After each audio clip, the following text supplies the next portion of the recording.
In the winter of 2009, Aaron Schultz of Walt Disney's ReturnToOz.com, Celia Foster of the former ReturnToOzTheMovie.com, and Aaron Passantine of VideosForFamily.com conducted an interview with Paul Minslansky, one of the producers of Return to Oz. My first question would be, what brought you to the Return to Oz project? Actually, it was a person. It was Dick Berger, who at the time was head of Disney. This is before Katzenberg and Eisner came in, which was, just at the time of release of the picture, virtually. But Dick Berger, I had worked with before when we did the first co-production with the Soviets, and it was called The Bluebird.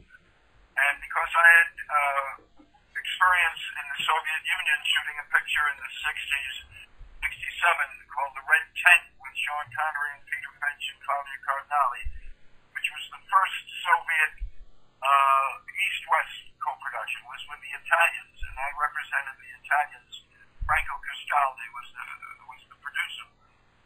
And then then when I was called to do The Bluebird, Dick Berger was head of vice president of Fox at the time, under Alan Ladd Jr. And I had made a number of pictures in Fox and also a number of pictures with Alan Ladd in England during the late 60s. In any event, so Dick Berger was the one that okayed, finally, after a long period of development at Disney, totally without me, but with Gary Kurtz as the producer.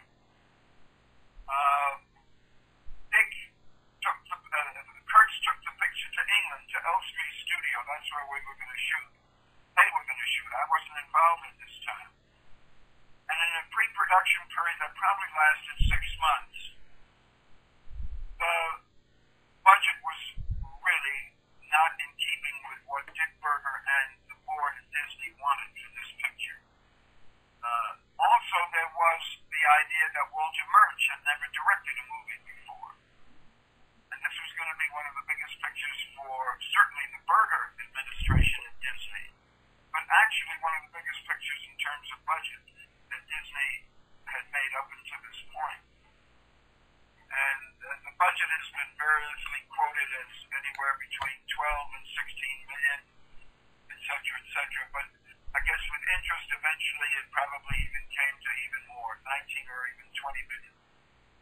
There's even word that it might have reached 25, but that's accounting, and that wasn't what I left it at, because what Berger said to me after there was about 6 months of pre-production and the budget was going crazy, he said, I want you, because I remember you did some work with us, and you produced The Bluebird, and you come in tough situations. I want you to take over the picture and take it out of Gary's hands. And this is what we want. And I said, that's cool. So he said, but there's a caveat to it. You have to go there, and they now have presently a $19 or $20 million budget.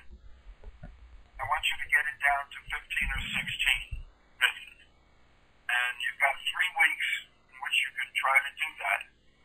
And if you can, I know I trust you, and you'll tell me that you can, then I think we'll cancel the picture and take a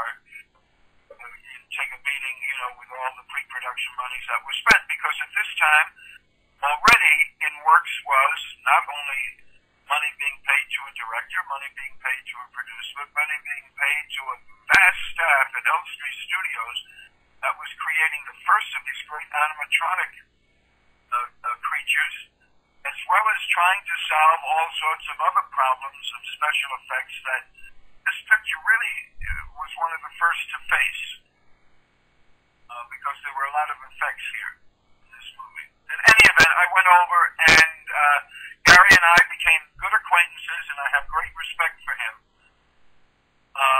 But I had a choice. I could have said, bye-bye, Gary, and that's it. I said, no. Look, you worked hard on this, and just know that the final word is with myself, and you'll have executive producer credit because you worked so hard in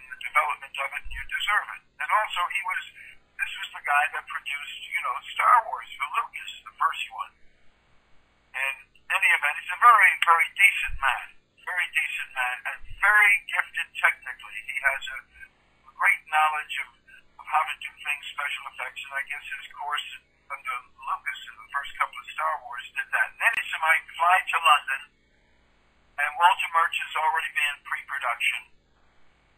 And Berger gave me the reins of the picture, and I finally created a budget that was much better. And then made sure that the crew that was engaged were people that I knew, because I had worked in England, made a number of movies, quite a few movies in England before, during the 60s. And so I knew my way around the studios, and I knew my way around the equipment houses, and I had many, many friends in England. Anyway, then Walter and I sat down, we started casting the picture, and Bob was already cast. They had spent, I was told, almost a year or so looking at potential Dorothys. And I wanted my friend Matt Clark to play, so he's a dear friend and a wonderful actor. And then I liked Nicole Williamson, and so did Walter. And together we cast the rest of the movie and began a very concentrated period of pre-production to supervise not only the construction of some really dramatic sets, but also at the same time to get involved in the special effects. There were a lot of special effects to be, frankly, to be solved. All the heads, for example, that were in that scene when she walks in, and all the heads of are in these little cabinets. The flying of the creatures. I mean, I brought in a friend that I met in Yugoslavia in the 60s when I did the Longships. And he was an interpreter on the Yugoslav side. Widmark fired him in front of 400 or 500 extras. I never forgot that. But anyway, 2 years, and he disappeared. This was Yugoslavia under Tito. This is a very repressed kind of thing, and it was the first co-production with the Yugoslav. And Zoran Perisic is his name, and Zoran disappeared. He was a good friend. And 2 years later, I'm in Leicester Square, and he's taking tickets at the Leicester Square Odeon. And and he told me how he got out of Yugoslavia and went to Trieste, and then went to England and started studying opticals. And he said, I'm studying opticals and how to make opticals in movies to break the envelope. And great. Didn't see him again until I saw him accept the Academy Award for making Superman fly. Wow. And Zoran Perisic. So I called him and I said, you got to make these things work. And he came aboard, much to it. I don't think Walter liked the idea at all. In any event, we started the picture, and that's how I got into it.